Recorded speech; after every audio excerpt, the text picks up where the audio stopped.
Hi, I'm Nicki Clyne here with Robert Lee. I'm going to interview him and find out how he's doing at the convention here. And how are you doing today? Well, I feel a lot better now. Now I know how hard it is to just interview. I mean, I'm so fascinated, like just seeing you in action, like on YouTube and you're, with the Sci-Fi Channel doing the interviews. Like, okay, I've got to be able to talk to her and just like learn how she. I mean, how difficult is it to be able to, go roam around, find the people to talk to? I mean, does it just come Put microphones in people's faces. Yeah, like that. Yeah, it's a real skill. I practice in the mirror just to make sure it looks natural. No, actually, it's an interesting question because it's a very different skill than acting. Right. When you're acting, you're playing a character. You're thinking. You're saying someone else's words, and when you're interviewing someone, you never know what they're going to say. And I don't know if everyone feels this way, but I want to feel like I'm asking some original questions, like not just the same old thing that they've heard before. But then again, there are the things that people want to learn about, so there's finding a balance within that. But I really love connecting with people, so it wasn't that far of a stretch, I guess you could say, from just my normal life, asking people questions and finding out about, what they care about, what they like, what their experiences are. But then there's technical things like, the microphone that you have to learn. Whether you like hook them up with a lav or just stick a mic in the face and stuff. Exactly. And so, and just to be able to get in to the crowd and everything like that, it's always neat to be able to go in with colleagues because I see that Edward James Olmos from Battlestar Galactica. So that must be fun to be able to go in with people that's going to events and stuff.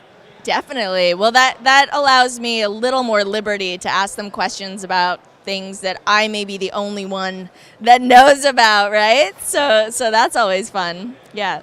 So and I guess the one thing I'm just curious, like, how did you hear about the SuperMegaFest Comic-con? Is this have you been to the many before here? Or? That's actually an excellent question because I have a more interesting answer than my agent signed me up for this. I know a comic artist named Bill Richardson, who I have not met yet, so I shouldn't say I know him. We're friends on Facebook, which is a way that I've met a lot of really cool and interesting people. And he contacted me about potentially collaborating on something.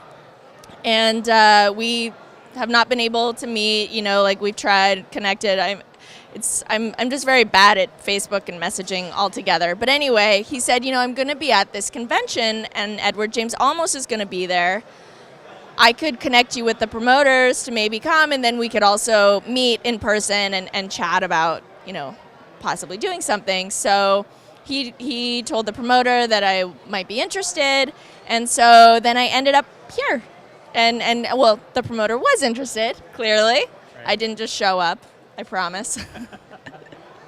But I have to say, any opportunity I get to see other cast from Battlestar Galactica, I jump on it because we're like family, and I don't live in Los Angeles, so I don't have the opportunity to see them as much as some of the ones who do who live close by. And just getting to spend time with Eddie. We got to hang out and catch up last night, and I'm sure we will over the weekend. It's our family, and I think fans can really tell this. I think it came through in the show, and I think it comes through when people meet us in person.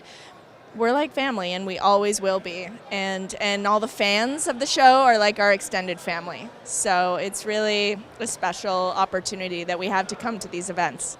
It's pretty neat because one of the things that I always enjoy is just seeing like how cast connect and everything like that. And I'm always fascinated like what it is what brings people together. Is it just like the if you pardon the expression, the being in the trenches mentality of just being in there, or just clicking. Everyone has a good sense of humor, and I'm just curious, like, what do you think that? If I knew the formula, I would be rich. I think that with Battlestar Galactica specifically, it was a very unique set of circumstances and people, and for whatever reason, the producers did an incredible job finding the right people for each role, not only in front of the camera, but behind the camera. And yes, there definitely was that feeling of being in the trenches together. Literally, that happened. Running from Cylons in the trenches, so there was that aspect. But there was also an aspect from the very beginning, and Edward was really at the forefront of kind of, honestly, like his character in Battlestar was not so much of a stretch from how he was on set. Like he was the commander, and we listened to him, and he led us, and he saw what this was and what this could be and how this was going to change all of our lives, and he really encouraged and supported us through that process and had a really big vision. And I think that was the thing, is that everyone on set was committed to building this vision, you know, upholding something bigger than us, which is not always the case on TV shows. I don't know that it's very often the case, at least not on the shows that I've worked on. It's a job, you know, like you go to set, you have your coworkers, and it's great if you're able to be friends with them. But it felt like with Battlestar, we were doing something bigger, and I think that comes through in the work. But it also it really formed a strong bond that we'll carry with us for life.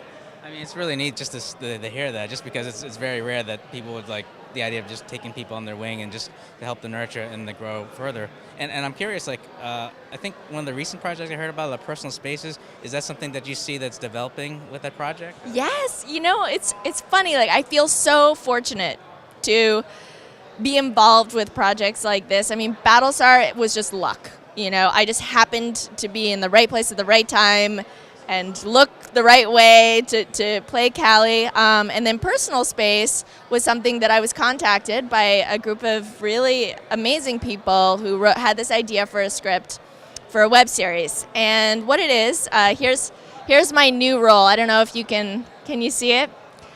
So I got a promotion. I'm the commander now. And I play opposite Richard Hatch. Rest his soul. I mean, it was such a privilege always to work with him, but to get an opportunity before he passed away to do this project. And what it is we're on a generation ship. We've been gone from Earth for 25 years, and my crew is coming unfrozen from cryo to take over from Richard Hatch's crew, and he doesn't want to let go of that. So there's that tension. But what the main theme of it is there's a therapy computer on the ship that we're all mandated to take sessions with. But what we don't know is that the mission has been sold to a private corporation, which is now broadcasting the therapy sessions to Earth as a reality show.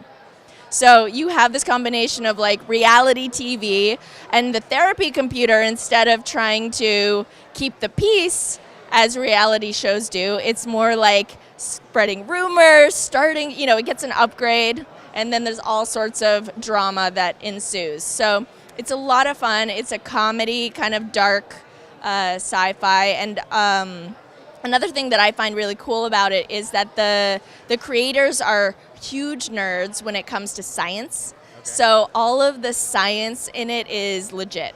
I mean, so I had to do a lot of research to understand what I was talking about, because it was all, you know, plausible, which is another cool thing about Battlestar, you know, is like these things could happen, and we need to think about them. But it allows for a lot of really nerdy and interesting comedy. Where madcap hilarity ensues, I guess. Yes, exactly. When you get a small group of highly intelligent people in a small space for a long period of time, yeah. Recipe for disaster. Well, and I always thought it's always good to get some deodorant when you're that close. Definitely, at least, yes. I guess the only other question I have is just like, were there other projects that you like fans to know about that you want to get the word out about? Sure. Well, I mean, definitely Personal Space will be coming out very soon, and we'll be releasing a special trailer with the release date. So watch out for that. Follow Personal Space or my Twitter and Instagram feeds to get notified about that.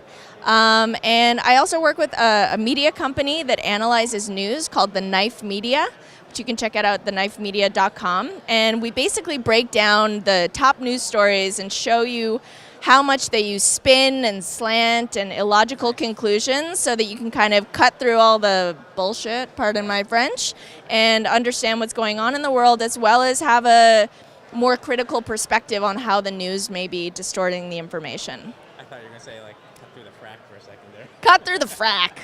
I could use that. Thank you. Anytime.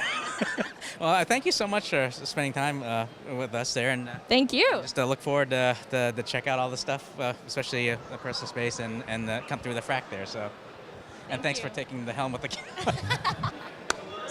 Teamwork. All teamwork. Teamwork.